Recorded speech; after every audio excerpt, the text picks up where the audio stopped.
One bright morning, Max woke up and gasped. Oh no, all the colors were gone. His room, usually full of bright, happy paintings, was now dull and gray.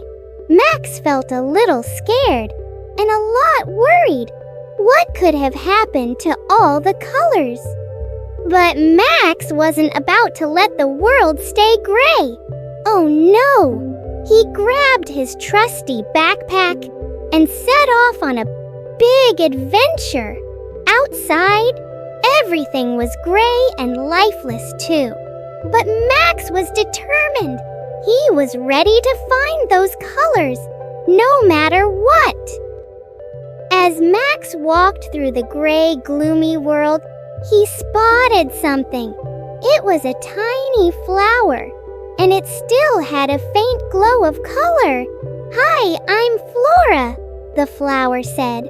Flora explained that the colors disappeared because people stopped caring for each other and the world. Max listened carefully.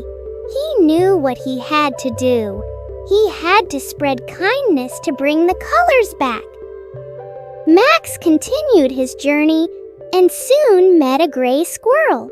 The poor squirrel was sad because he couldn't find any acorns to eat.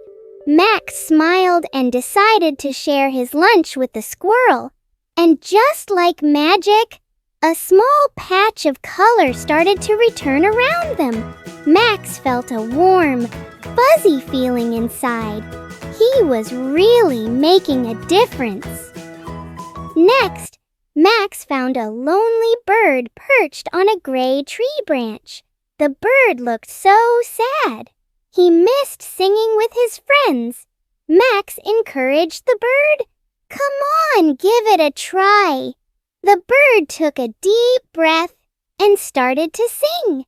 As his beautiful song filled the air, the trees and sky began to regain their vibrant colors.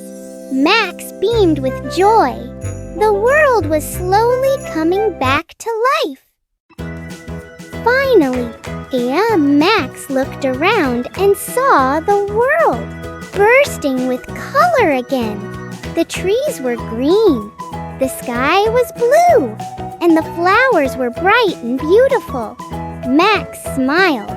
He knew that by spreading kindness and helping others, he had brought the colors back to life. Max learned something important that day. When we care for each other and the world around us, everything becomes brighter and happier. And from that day on, Max made sure to spread kindness wherever he went, so the world would always stay full of color.